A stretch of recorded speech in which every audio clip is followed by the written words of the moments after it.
Hey everyone, and welcome to The Explainer.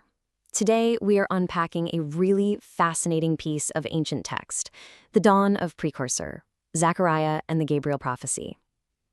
We're going to break down the specific historical setting, the supernatural encounters, and the seriously profound themes embedded deep in this source material. So let's dive right in. Right off the bat, we've got to ask ourselves a huge question. What happens when divine intervention meets human doubt? It's a massive, almost intimidating question, and it actually forms the very central tension of the text we're examining today. We're looking at a dramatic, head-on collision between the supernatural realm and a completely relatable, everyday human hesitation. I absolutely love this quote from our source material because it captures the crucial point so perfectly. Delays are not denials. Let me say that again. Delays are not denials. As we'll see, the narrative uses the totally physical, earthly reality of an aging, childless couple to explore the universal human experience of waiting. It challenges us with the idea that just because something hasn't happened yet, well, that doesn't mean it never will. Okay, moving into section 1, setting the historical stage, the reign of Herod. Let's actually look at the timeline here to anchor ourselves. The text explicitly places this narrative during the reign of Herod the Great. That's around 37 BC, before it zooms way in on the life of a priest named Zechariah. Now here's a fun historical fact for you. Serving at the altar of incense was basically a once-in-a-lifetime honor drawn by lot. So this wasn't just another boring Tuesday for Zechariah. It was arguably the single most important hour of his professional life. And that is the exact moment the angel Gabriel decides to appear. So, who are the main players? We've got Zechariah and his wife Elizabeth. And on paper, their religious pedigree is absolutely flawless. Zechariah is a priest, Elizabeth is a direct descendant of Aaron, and the source describes them both as highly righteous. But, and here's the kicker, their situation introduces an immediate conflict. They're childless and they're advanced in age. It sets up a scenario that, by every single human metric we have, is completely impossible to resolve. Which brings us to section 2. The angelic announcement, a message in the temple. Picture this. Zechariah is right in the middle of his routine temple service. And boom, he is met by the angel Gabriel.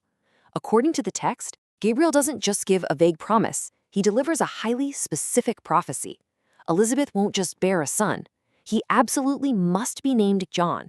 And the text outlines his destiny super clearly. He'll be great before the Lord, filled with the Holy Spirit, and his ultimate purpose is to prepare the way for the Messiah. This isn't just about giving a sweet older couple a baby.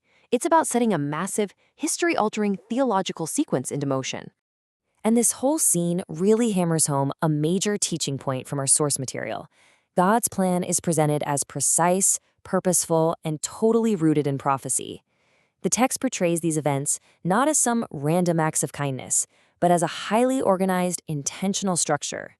It's like a giant puzzle where every single detail of Gabriel's message is designed to fulfill a predetermined divine plan. All right, let's look at section 3, faith, doubt, and silence, the human response. The source material actually sets up a very deliberate thematic contrast here. On one hand, we have Zechariah's hesitation. He essentially demands proof based on his physical limitations and advanced age. But then we see that contrasted with Mary's later acceptance of her own miraculous news. It's just a fascinating study of two completely different human reactions to divine intervention, demanding proof based on what you can physically see versus trusting the supernatural message. And because of his doubt, what happens? Zechariah is struck completely mute. Let's pause on that for a second, because it's wild. The source explains that this sudden muteness functions on two different levels.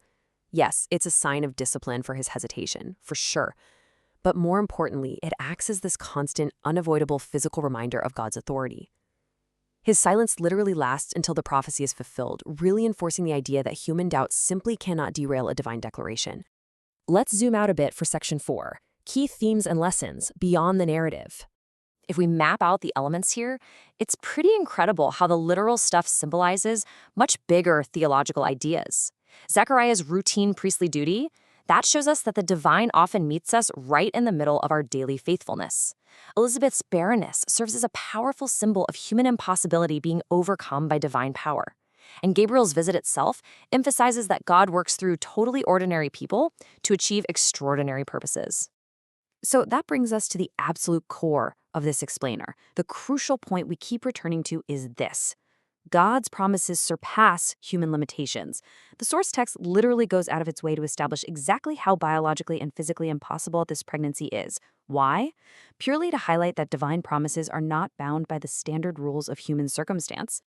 And the direct result of this surpassed limitation? John the Baptist. The text outlines his role very clearly. He's to serve as the forerunner of Christ. His specific, laser-focused mission is to turn hearts back to God and prepare the people for the arrival of Jesus. He is positioned as the ultimate preparer, the guy who sets the stage for the whole shebang that follows in the broader narrative. Moving on to Section 5, Applying the Prophecy Today, Timeless Takeaways. Now, what's really cool is how the text frames this ancient theology into highly actionable steps for our lives today. Step 1. Trust in the impossible, even when your current circumstances look like a complete dead end. Step 2.